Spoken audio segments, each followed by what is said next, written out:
And what I'm going to talk about is this very critical issue of building a personal brand. All of you have it. Some of you consciously develop it. Some of you are not necessarily in control of your brand because other people are defining you. So hopefully what I will share today will help each of you, first of all, identify what your brand is, own that brand, and then consciously promote it. As you can see right there are some things here that should be apparent, that there's a marketing element always to building your personal brand, and it has to be very consistent. So take a look at how I have put my name. CSSP signifies security. So a lot of people who actually are aware of that certification will immediately hone on to that. Okay, this guy is a security person. The second one, PMP, is worldwide known for project management. So the moment they see that next to my name, they know, okay, this guy knows project management. And the third one has to do with healthcare. So once again, and notice that I also put the doctor in front of the name, which is also part of the branding, because it says, okay, this guy has a doctoral degree. So you see, in one branding thing, the way the name appears, everything was captured without me saying a single word. So in my discussion today, this is the agenda. What is a personal brand? I'm going to describe it a little bit more. And I'm also going to discuss, why do we need it? Why do we need a personal brand? And then how do we go about building it? And in sharing that, I'm going to share my story of how I built it, and can a personal brand actually compete against a corporate brand? And can it actually enhance? Can a corporate brand enhance your brand, or can you enhance a corporate brand? I think these are very important issues in this current time. I also want you to understand that you can actually leverage your personal brand. You can monetize your personal brand. People do that all the time. Movie stars, these TV anchors, they're doing that. They're actually promoting products that are completely unrelated to their personal brand, but because people affiliate with a personal brand, they're able to monetize that. So the first question, what is a personal brand? You have to seriously ask yourself, what is it that you stand for? What is your passion? Each of us have something. I saw that in each of your presentations. As you presented, your passion was showing. You have a passion in something. Well, is that always reflected in your personal brand? Is it reflected in anything you do? So that's the first thing you have to narrow down. What do I stand for? Ask that question. The second thing is, how do I want my name to be displayed? It is very important. You have to insist that your name is displayed that exact same way in every place. Because the moment you have diversity in the way your name is displayed, you will have dilution of your brand. And you can never allow dilution of your brand. The third thing is, embrace a symbol. Something deeper meaning to symbolize what it is that you stand for. This is similar to a corporate trademark. I mean, people have these corporate trademark. Well, humans can have that too. And I'll show you what my personal brand is, and I'll share my story about it. And at the same time, you also have to stand for some things. What is it that what is your mission in life? What is it that you're striving for? Okay? That has to be reflected in your personal brand, and you have to promote that mission consistently. After that, once you've defined all this, then your actions, words, and the deeds. What is it? What do they convey? And do they convey the exact same thing consistently? And the last and most important thing is, your personal brand should never be dependent on a corporate brand. What is the danger of that? Because when you disassociate with that corporate brand, suddenly you're nobody. So it is ultra important that your brand be independent of any organization that you work for. You should be consciously aware of that and promoting that.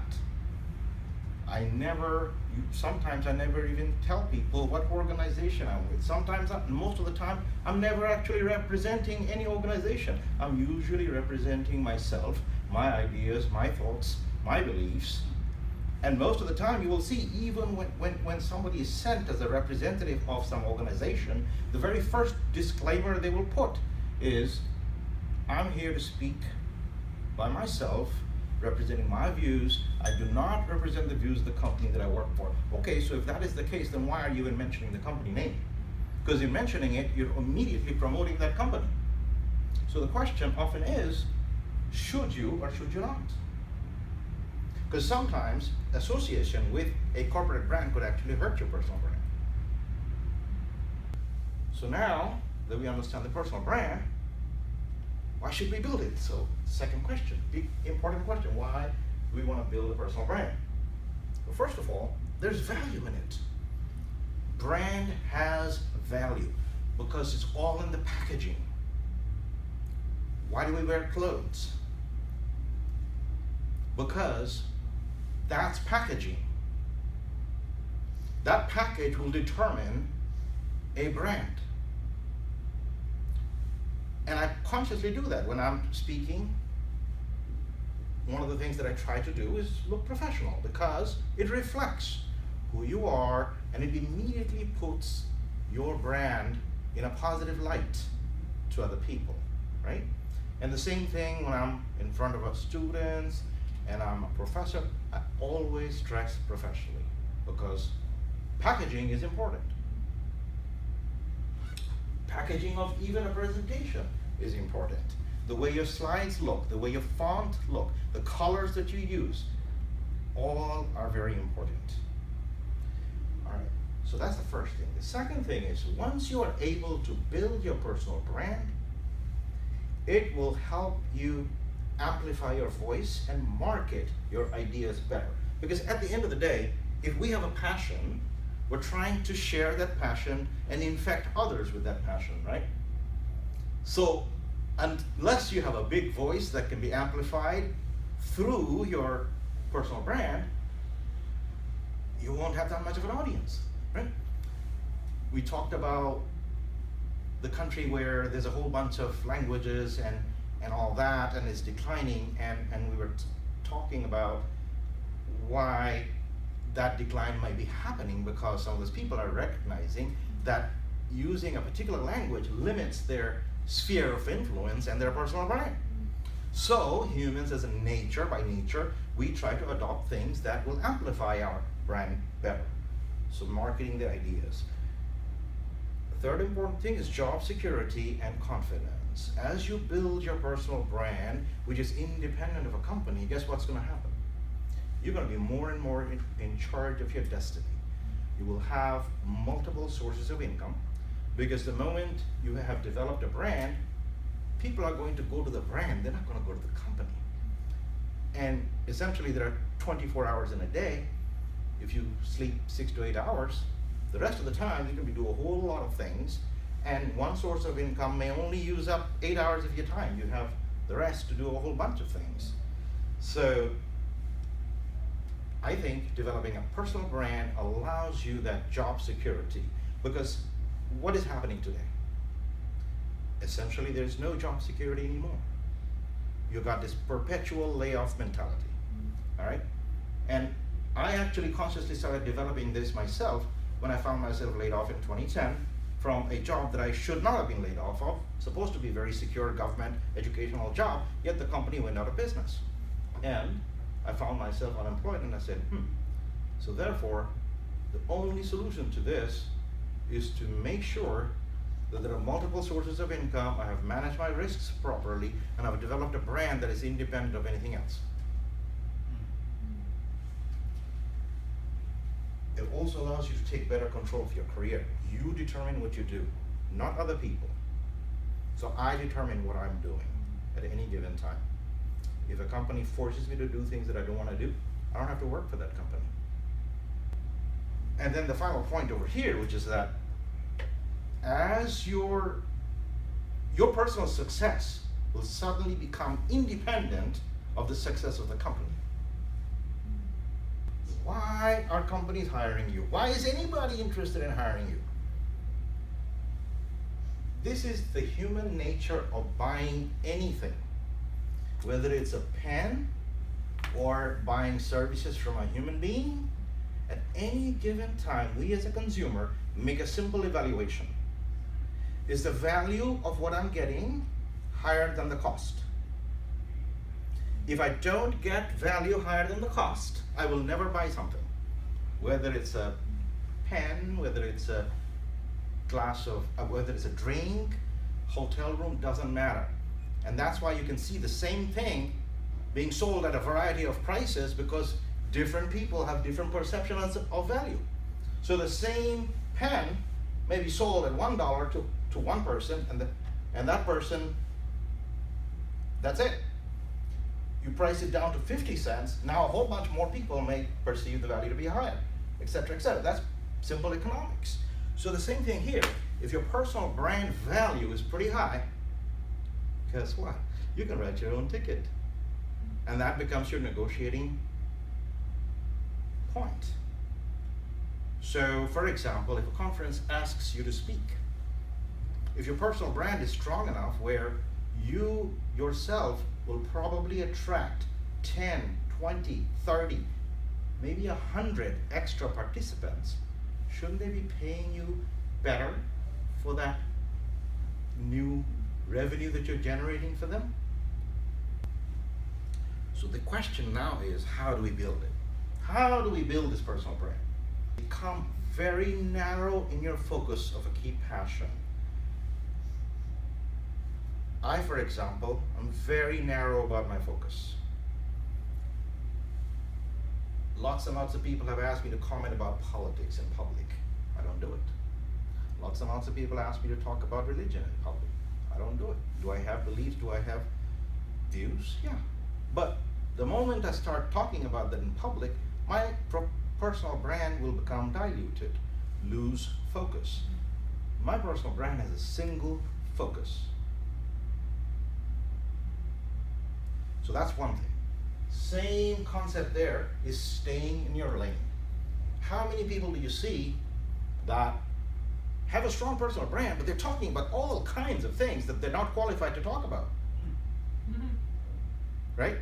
Well, at that point, you're not only diluting your personal brand, I mean, you're really diminishing your value and showing that you really don't have any focus.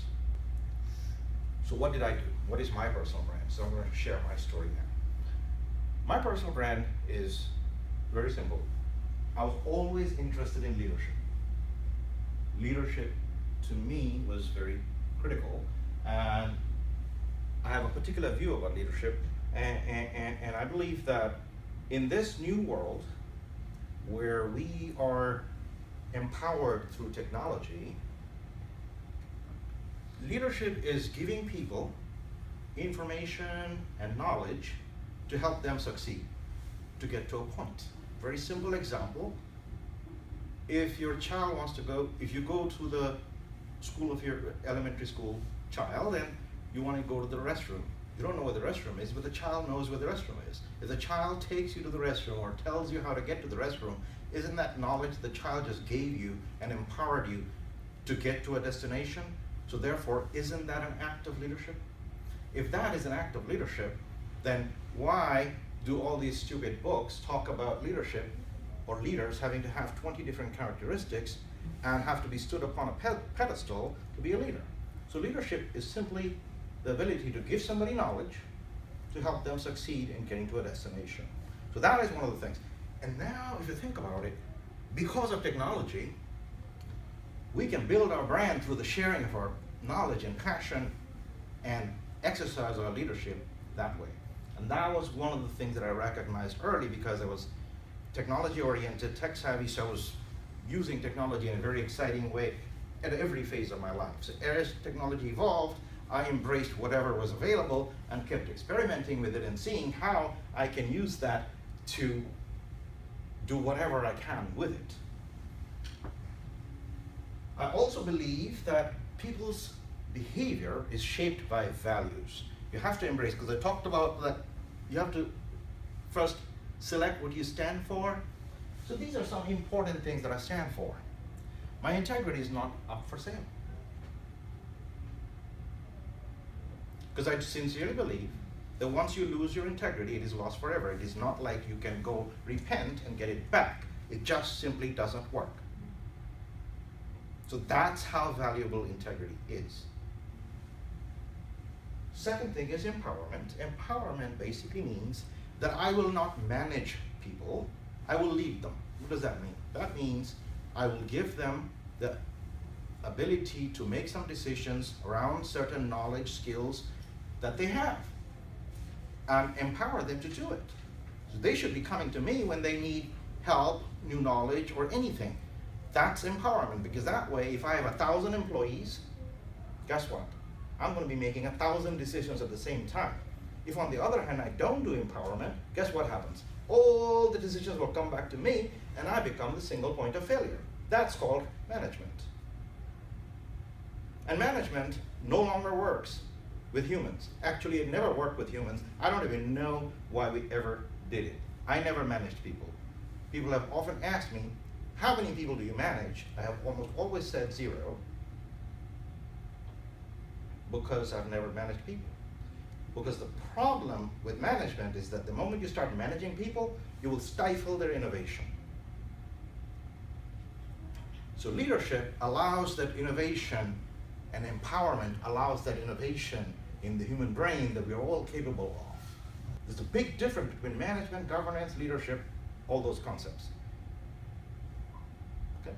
You want to do leadership with some lanes, rules of the road.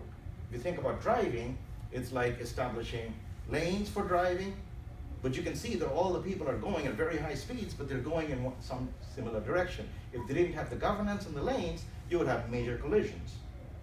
So that's the concept. Then I talk about teamwork. This is something I consciously teach. Teamwork and putting the people in a group is not teamwork. Teamwork means interdependence, trust, a whole bunch of things. So that's one of the things that I believe, because I believe that people are much more powerful in teams than they are as individuals. Then we have to have excellent customer service. Right now, I am in the service of students, so guess what I do? If there's a student complaint, a student issue, I am passionate about solving it. I don't care whether it's 11 o'clock at night or whatever at night, because every hour, day that I delay means that student is not getting service, and maybe it'll affect his or her studies. So it's not something that I could do. That's customer service to me, that you have to be passionate about customer service. Then what happens when you do that? That means you will have repeat customers. If customers are passionate about you, you don't have to worry about retaining them, because once again, customers are looking at value versus price. They're not looking for the cheapest person. I am most often not the cheapest person around, but I always give higher value than whatever people pay me. I don't care what they pay me. I can guarantee you the value they get is higher than what they pay me. That has always been my motto.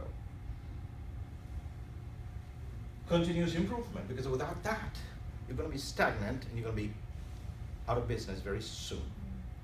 The positive reinforcement is another thing about leadership. I believe if somebody did a great job, I have to tell that person that you did a great job, because that inspiration is going to make that person do better and better and better. That's also part of leadership. So I don't believe so much in the punishment aspect. Like, I've never punished somebody for making a mistake. I have punished people for lying to me. I have fired people for ethical concerns, but I've never fired somebody for making a mistake. Because the issue is that the more innovative people are likely to make errors. Because if who makes no mistakes? Somebody who does nothing. Who never says anything wrong? Somebody who says nothing. So you have to expect that if somebody is very active, very passionate, very productive, that person is going to make a few errors here and there. You have to be willing to accommodate that and teach them how to recover from the error. Okay? This is my personal brand. This is a crest, it's a giant crested swallow, only found in the southwestern part of the United States and some parts of Mexico. Now, this is not just any swallow. Notice that it has this crest. Only 1 in 200,000 of these giant swallows will there be a swallow with a crest. Only 1 in 200,000. I was actually amazed. Nobody knows why that crest is ever formed. No explanation. But this happens. So I said, So I learned deeper. I tried to learn deeper about this tree. And what they told me was that, yeah, but this tree is very unique because it's in the desert.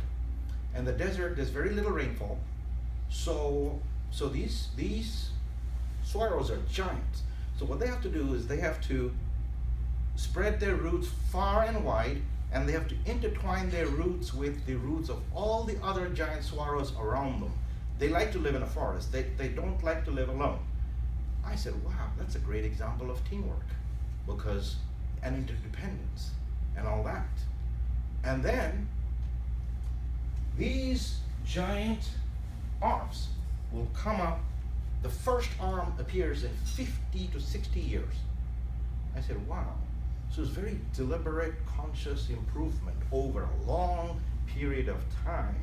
It's perseverance. Because think about it, 50, 60 years to grow your first arms.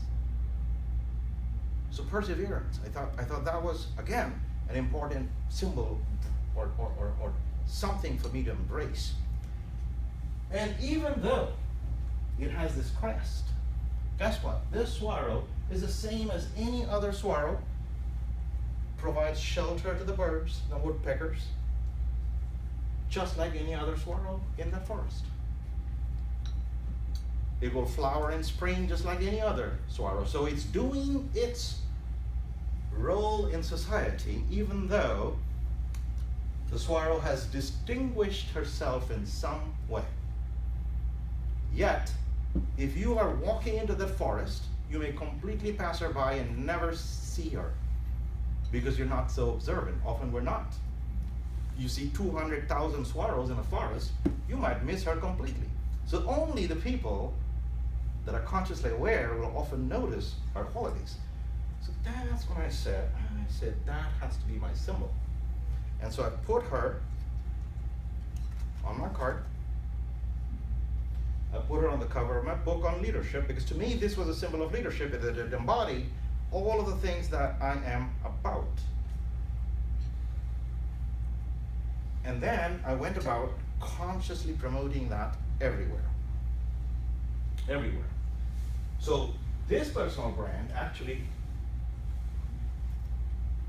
signifies to me all of those qualities, which is something that I am completely about. I embrace that completely.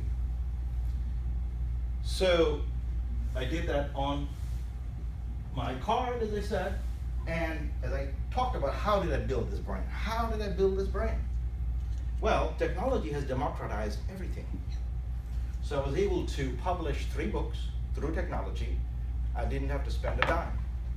So I shared my experience in the book, how I did it. Because today technology is available to everybody. It doesn't matter where you are. You can publish your own stuff without paying anybody a dime, and you will have global distribution immediately. So that is how my website looks. Notice that there is a click here. If I click there, it will actually take you to a daily newspaper that I publish. Now your website has to have changing content every day. If you don't have changing content every day, what will happen? Nobody will come back to your website. Basically, all I'm doing is I'm getting some RSS feeds from a whole variety of places about my passion. All right. The other thing is that you have to have videos and things about yourself. And then I have cyber news.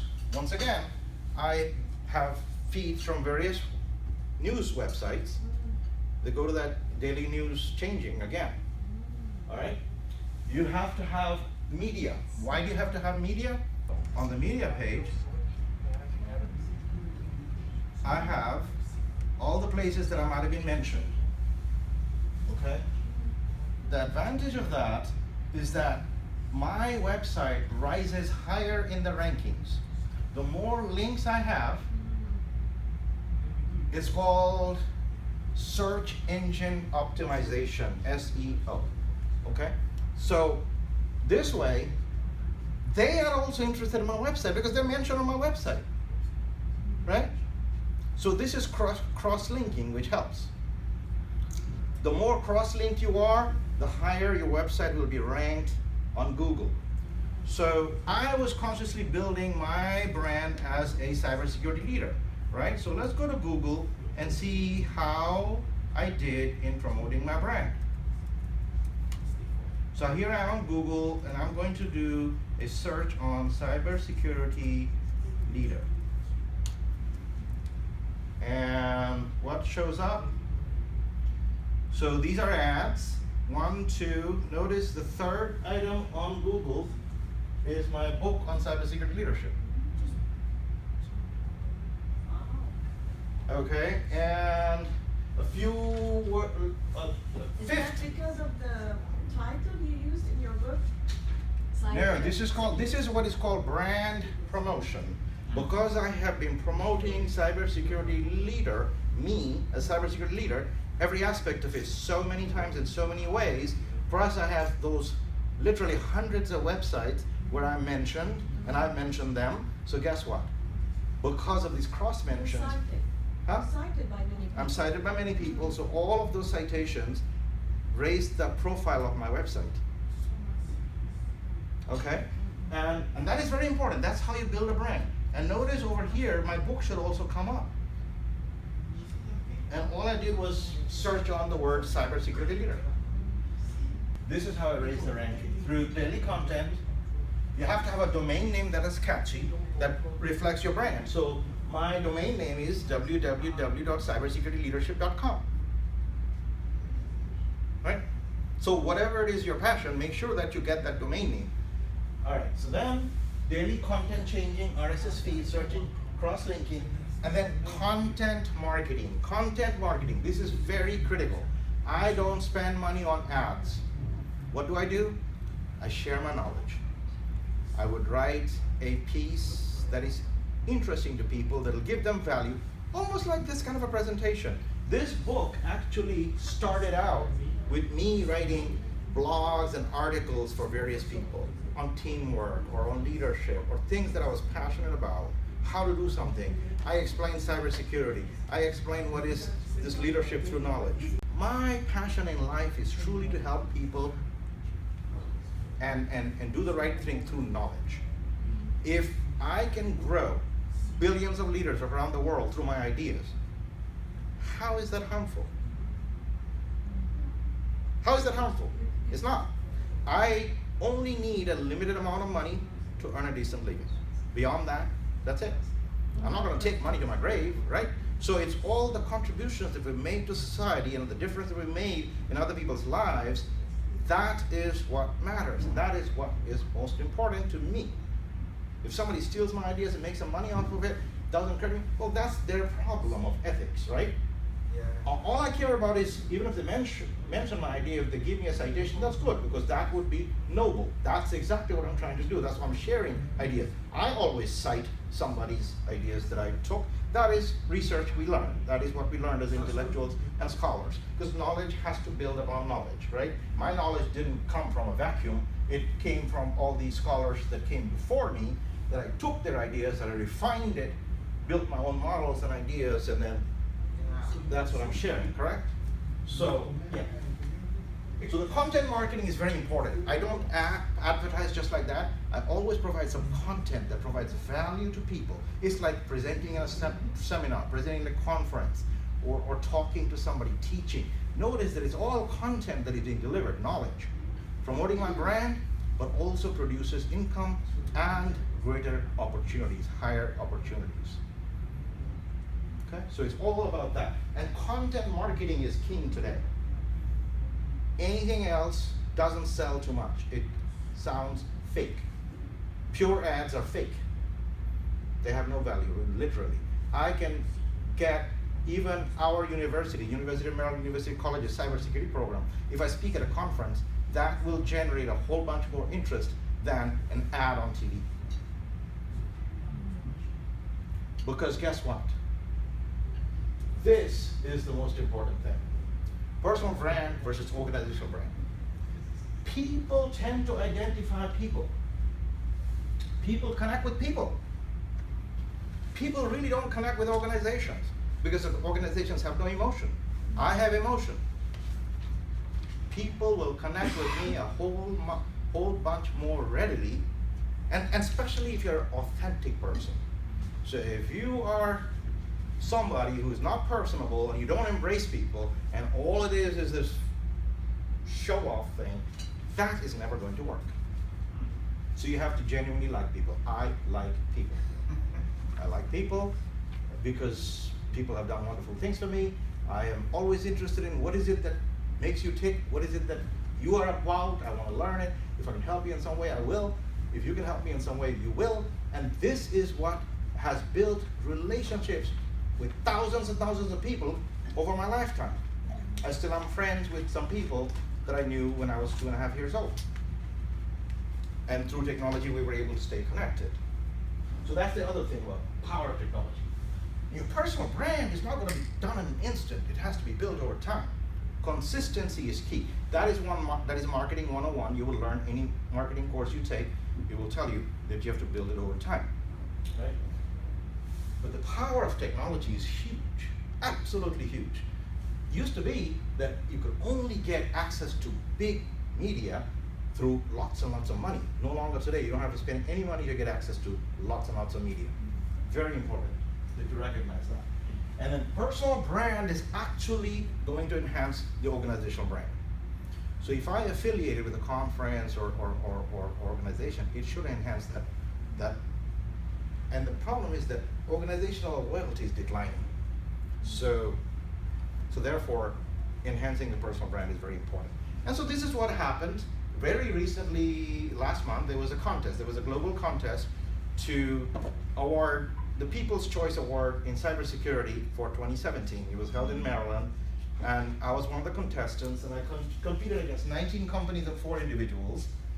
I had no idea that this would happen, but this was also an experiment for me and my students to watch. And guess what? Well, after about 2-3 weeks of voting, I actually won. There was global voting. I won because I believe the marketing has changed. Competing against me were companies that had 250,000 subscribers, 500,000 subscribers, and big media companies. Some were sponsors of the event even. So how do I leverage this? I leverage this by staying in my lane. I'm very careful about what I'm endorsing. I make sure that I don't retweet or things that I don't believe in to the extent possible. A lot of people will say a retweet does not indicate endorsement, but remember, perception is everything. Even if you say it doesn't endorse, it will endorse. So be careful about what you share, what you comment on, and all that. Carefully choose ethical companies, because if a company is not congruent with your personal brand, don't associate with that company, regardless of what they offer you. And also avoid people who are not congruent with your personal brand. So even appearances at conferences, shows, or whatever, or in a panel, be very careful about that. So there is tremendous value in a personal brand.